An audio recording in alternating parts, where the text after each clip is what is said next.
Something really wild just happened at the White House.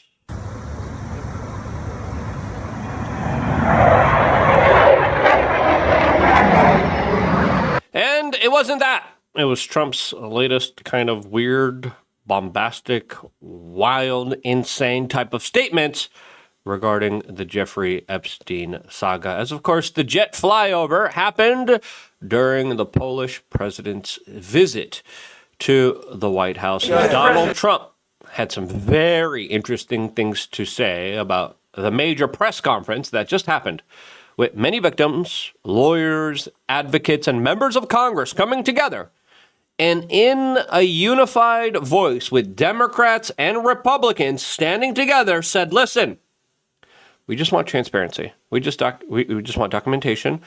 This is not a hoax.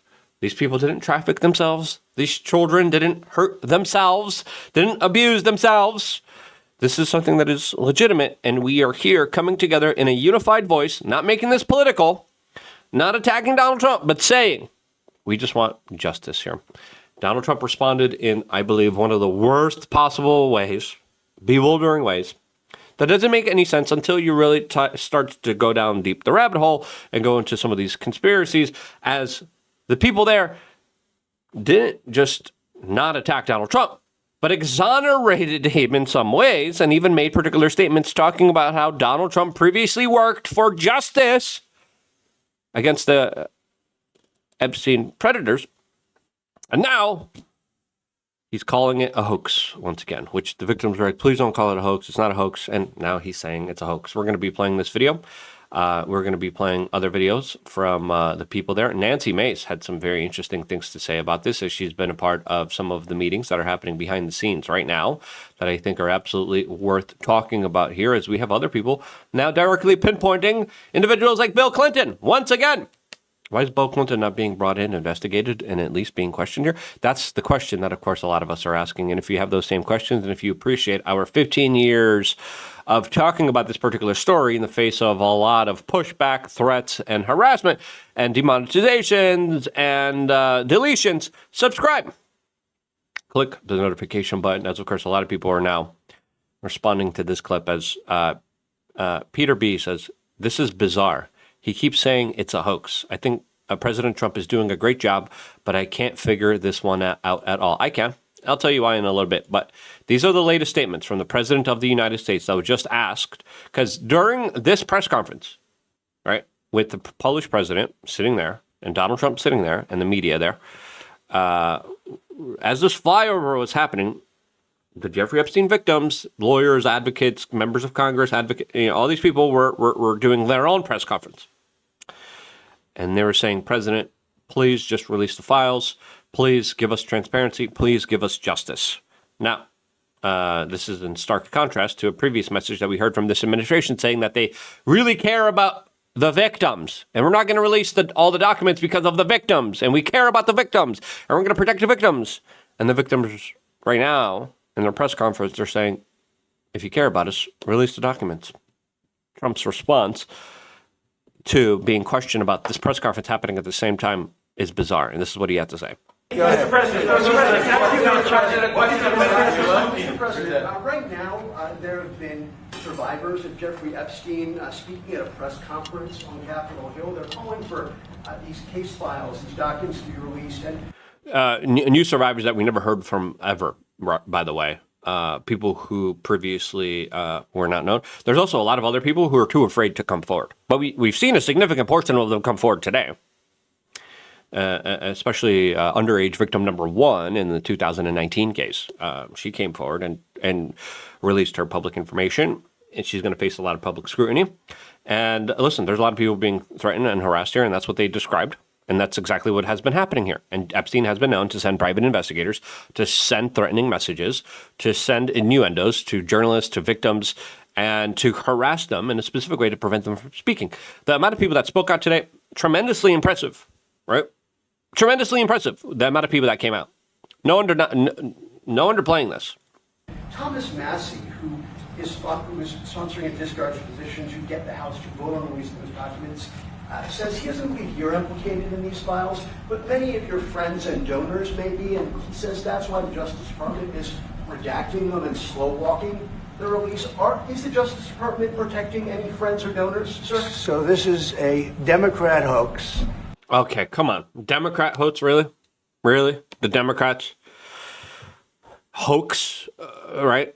If the Epstein saga protects anybody, it's a lot of top prominent Democrats and the Democratic donors, whether it's Reid Hoffman, whether it's Bill Gates, right? We could keep naming individuals here, Bill Clinton, right? We could keep naming.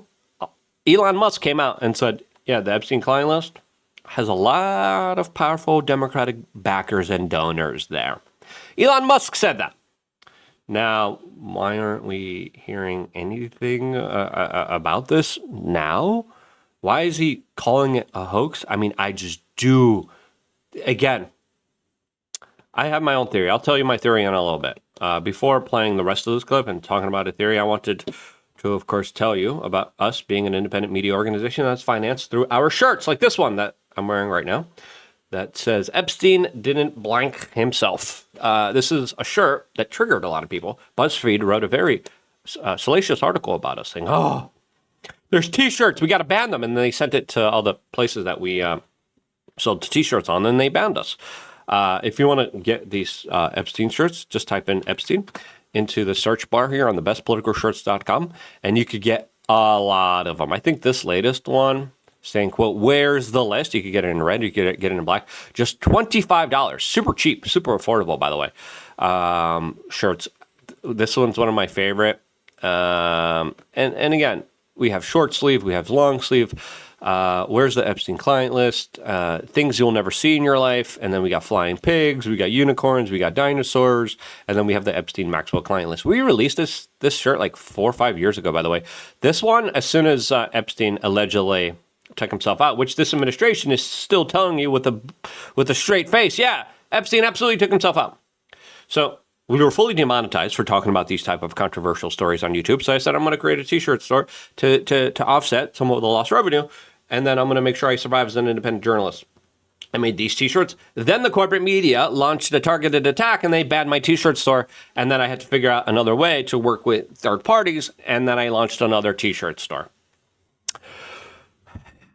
But now we're here, being vindicated throughout all of this. We have a lot of these shirts.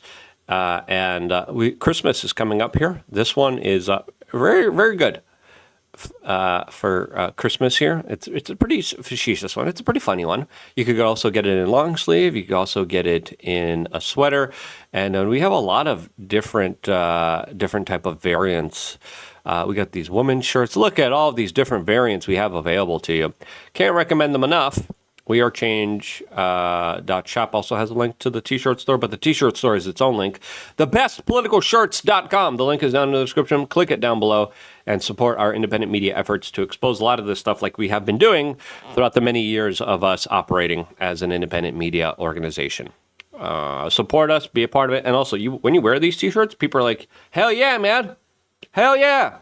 It's amazing how many people you find that are like-minded, very common, that think like you do and are extremely awesome, incredible individuals that are really fun to get to know.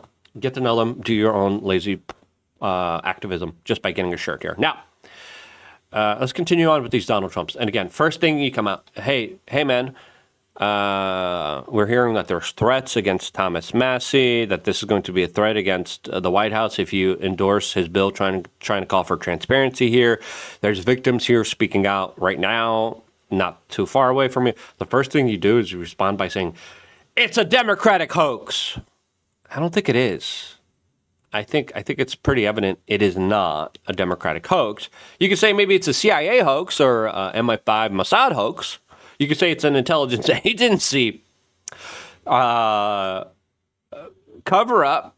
Okay. Yeah, all right, I get that. Yeah, that makes sense. That makes perfect sense.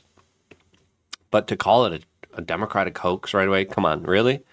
No, that just doesn't add up. That just doesn't make sense. Any friends or donors, sir? So this is a Democrat hoax that never ends. That never ends. Of course it won't. Why? You're creating the Streisand effect, bro. You're creating an effect. Instead of saying, we're going to listen to these victims, we're going to see what they have to say. We might even meet with them. We'll have the DOJ meet with them. We'll have the DOJ interview them. Not even an effort to placate anything here. Not even an effort trying to intelligently obfuscate things, which kind of makes you wonder, well, maybe there's something else going on here. But I have my own theory about this. I'll share it in a little bit. You know, it reminds me a little of the Kennedy situation. We gave him everything over and over again, more and more and more, and nobody's ever satisfied. From what I understand... we didn't get everything with the Kennedy stuff, by the way, and there's a bunch of stuff deleted. Even Roger Stone came out and was like, yeah, we didn't get everything. And Roger Stone was not pretty happy with what was released there. It's not like the Kennedy stuff. Kennedy stuff was many, many years. That was the 1960s.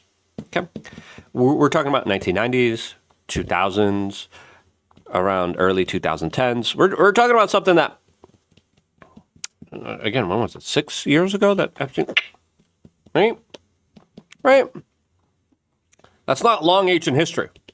This is something here that clearly the government has answers on. The government could be more transparent and accountable on in our modern day by bringing people forward, by interviewing them, by questioning them. But they're refusing to do so when the vast majority of the general public is saying, I want justice on this. This is not like JFK. This is totally different because there's no plausible deniability like there is with JFK. There is no plausible deniability.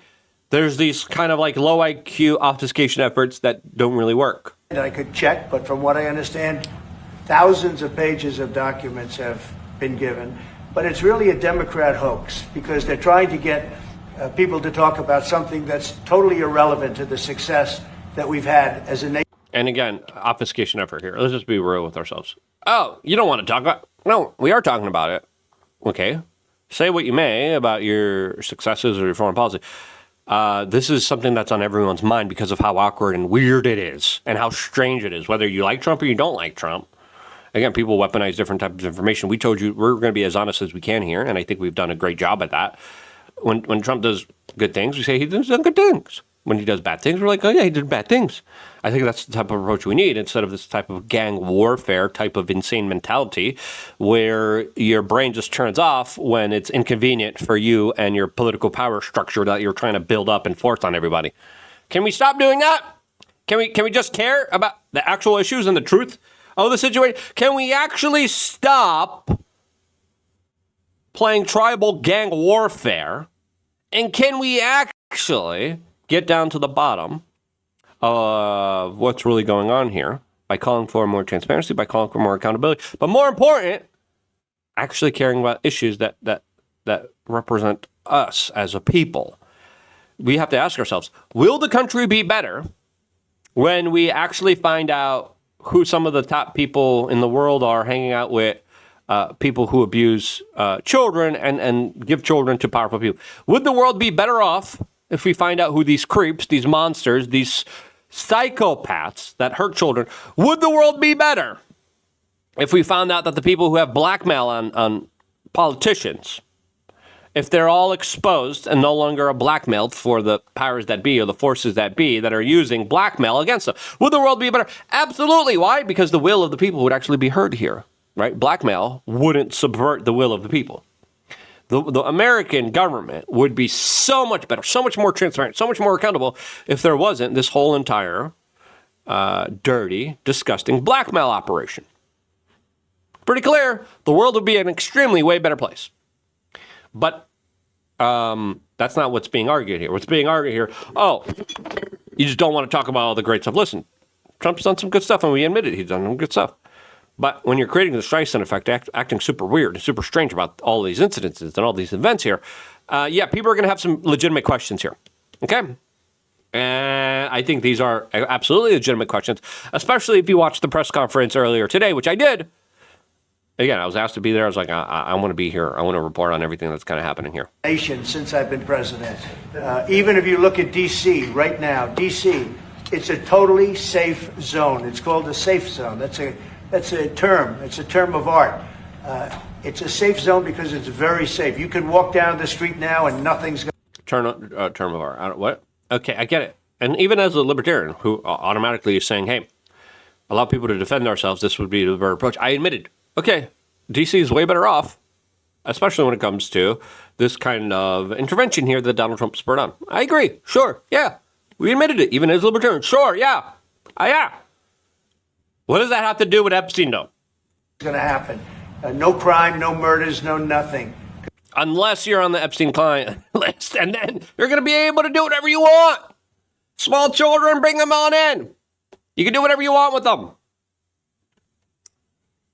You're smoking? That doobie in public? Jail! What? There's a two-tier justice system that needs to be addressed in this country, and it's not being addressed.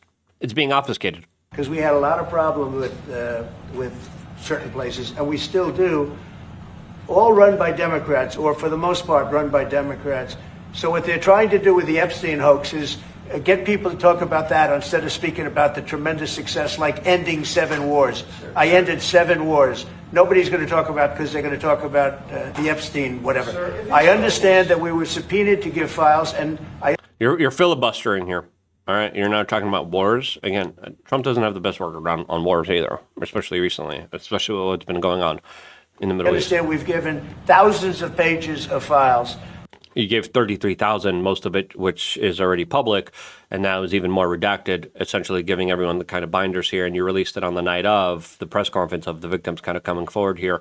And a lot of it is old redacted information that has nothing to do with the truckloads and the 11 terabytes and the financial records and the transactions, which even Anna Paulina Luna, a major ally of this Trump administration, came out and says links foreign governments. Which foreign governments are linked here? These documents? No, you just gave us 33,000. There's supposed to be truckloads of documents. Where are those truckloads? And I know that no matter what you do, it's going to keep going. And I think it's... But if you know that, then why don't you just be fully transparent on this matter in this situation? I think it's enough, because I think we... You could see he's perturbed. It's enough. It's not. And then this is only going to make it worse. We should talk about the greatness of our country and the success that we're having. I'm sorry, but you can't dictate what is on the minds of the American people. That clearly now is going to be a lot more on their mind with this particular response. I think we're probably having, according to what I read, even from 2 people in this room, we're having the most successful 8 months of any president ever. And that's what I want to talk about. That's what we should be talking about, not the Epstein hoax. Egotistical, braggadocious type of content, but again, it's the Epstein hoax. It's not a hoax. There's legitimate victims there. Colin Rugg responded to Peter B. saying, it makes the whole thing stink even more. We have other people responding. How's that even possible? He did run his campaign on this. I am so confused. That's what a lot of people are saying. That's what the victim's lawyer explained too, saying Trump helped me in 2009. Why is Trump now calling it a hoax? Stop calling it a hoax. These people didn't hoax themselves. These people didn't abuse themselves. These people didn't traffic themselves. Stop calling it a hoax. You helped these people out in 2009 and took the situation very seriously. And now you're calling it a hoax here. As Nancy Mace, after being a part of the committee hearings that are going through, listening to some of the victims and some of the testimony, says, quote, now seems like a good time to discuss prosecuting Prince Andrew for any and all potential crimes on U.S. soil. Yes, absolutely. But first, we got to stop calling it a hoax. And first, we got to get the Trump from 2009 that has helped out the victims. He's not helping out the victims here at all. And again, why is he falling on the sword for individuals like Bill Clinton? I mean, this is what one of the survivors talked about.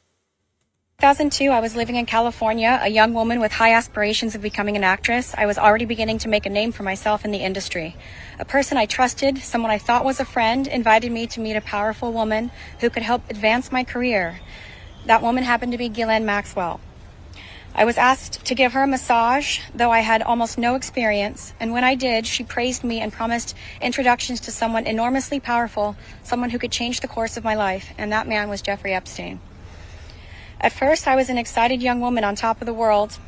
Epstein flew me to his private island. He listened to my dreams, promised to help. but his promises came with a catch. The abuse began. He told me to keep it secret. He manipulated me with quid pro quo I did not consent to, but I felt I had no one to turn to. He was too powerful. I was just one of the many young women trapped in his orbit. I was even taken on a trip to Africa with former President Bill Clinton and other notable figures. In those moments, I realized how powerless I was. If I spoke out, who would believe me? Who would protect me? Epstein himself was the most powerful leader of our country. Epstein surrounded himself, with the most powerful leaders of our country. Who are around it. I mean, Dan Bongino talked about, I had a friend who's there on the airplane, on the Lolita Express. And they talked about they went in the back room and saw horrible and did horrible stuff. And Bill Clinton was there watching it, probably participating, probably doing other stuff. Who knows? Why isn't Bill Clinton being brought in? Why is Donald Trump falling on the sword for Bill Clinton? That's a question that I think is worth asking. I think Trump was told to shut up by the intelligence agencies and threaten. And I think he's making this. Listen, there's a theory. I'm going to make a whole nother video about this, so subscribe, click the notification. But I think there's a part of Trump being like, I'm just going to make this very obvious so people make this a bigger story because I can't do anything here because I'm prevented from doing it. But I'm going to make sure in a kind of passive-aggressive way that I'm just going to be very inconvenient and still going to make this story big. That's another theory out there. Do you think that theory is legitimate? I don't know. Let me know what you think. Thank you so much for buying the t-shirt, supporting this independent media organization. I wouldn't be here if it wasn't for you guys doing that. And this is why I love you guys and call you guys beautiful and amazing human beings. Stay tuned for more. All here exclusively on youtube.com/wearechange.